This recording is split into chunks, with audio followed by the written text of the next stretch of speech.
Have you ever wondered why some schools consistently improve while others struggle despite having talented teachers? Most people assume the answer is better teachers, better resources, or better technology. But according to the book Collaborative Professionalism, the real difference is something much more powerful: how well educators learn and work together. The authors argue that great schools aren't built by isolated superstar teachers. They're built by teams of professionals who continuously collaborate, learn from one another, and take collective responsibility for student success. In the next few minutes, we'll explore the key ideas from this influential book and discover how collaboration can transform schools, leadership, and learning outcomes for everyone. The problem with traditional collaboration. Many schools claim to value collaboration.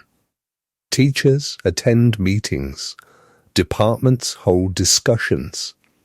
Teams share lesson plans.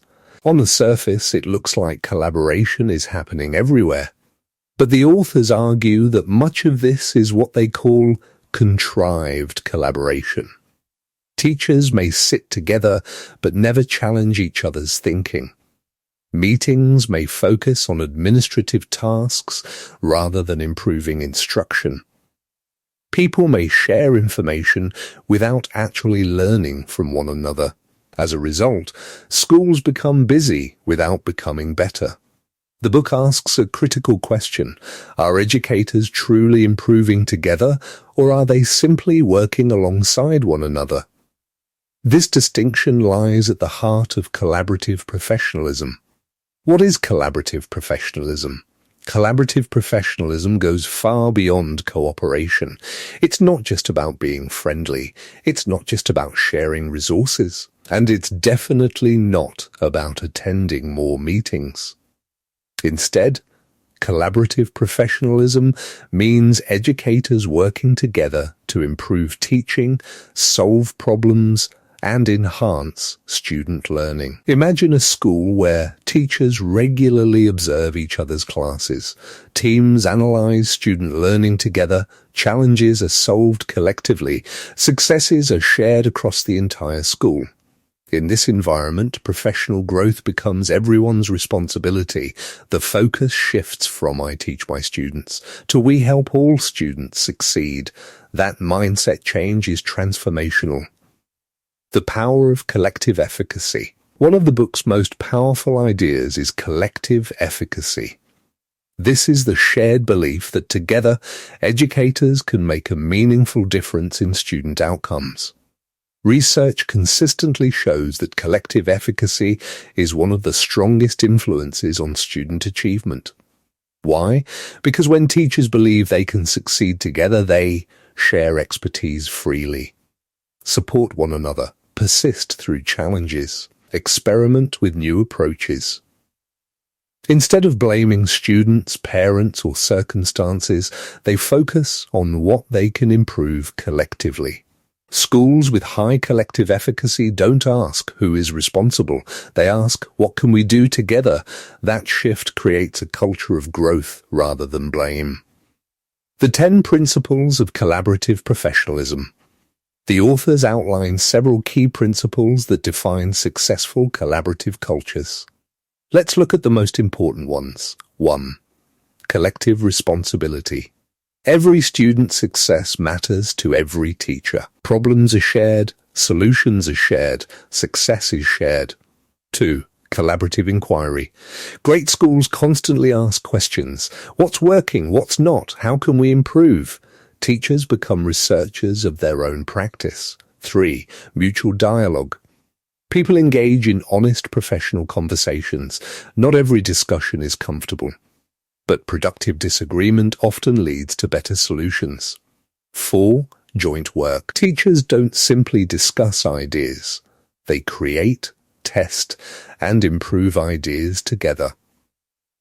5. Common purpose. Everyone understands why they are collaborating. The goal is always improved learning and better outcomes for students. When these principles are present, collaboration becomes meaningful rather than mechanical. The role of leadership. One of the most important lessons from the book is that leadership isn't about controlling people. It's about creating conditions where collaboration can thrive. Effective leaders build trust. They encourage professional dialogue. They create time for meaningful collaboration. And they distribute leadership throughout the organization. Instead of making every decision themselves, they empower teachers to lead improvement efforts.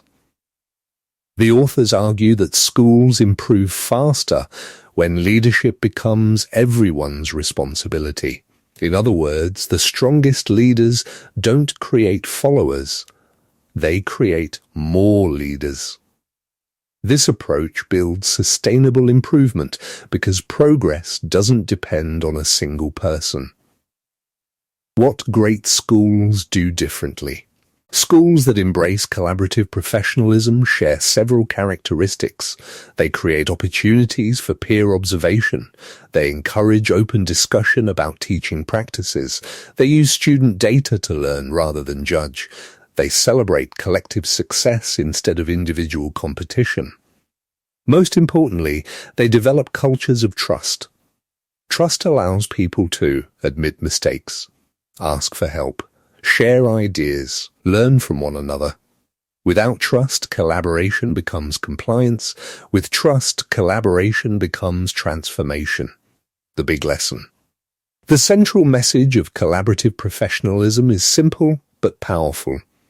The future of education doesn't depend on individual heroes, it depends on collective excellence. When educators learn together, solve problems together, and take responsibility together, everyone benefits. Teachers grow. Leaders become more effective. Schools improve. And most importantly, students receive a better education. Because true professionalism isn't about working alone. It's about helping others succeed while growing together. And that's the real power of collaborative professionalism. If you enjoyed this book summary, don't forget to like, subscribe, and turn on notifications for more leadership, education, and professional development insights. And here's a question for you. What is one thing your school or organization could do to improve collaboration? Share your thoughts in the comments below. Thanks for watching, and I'll see you in the next video.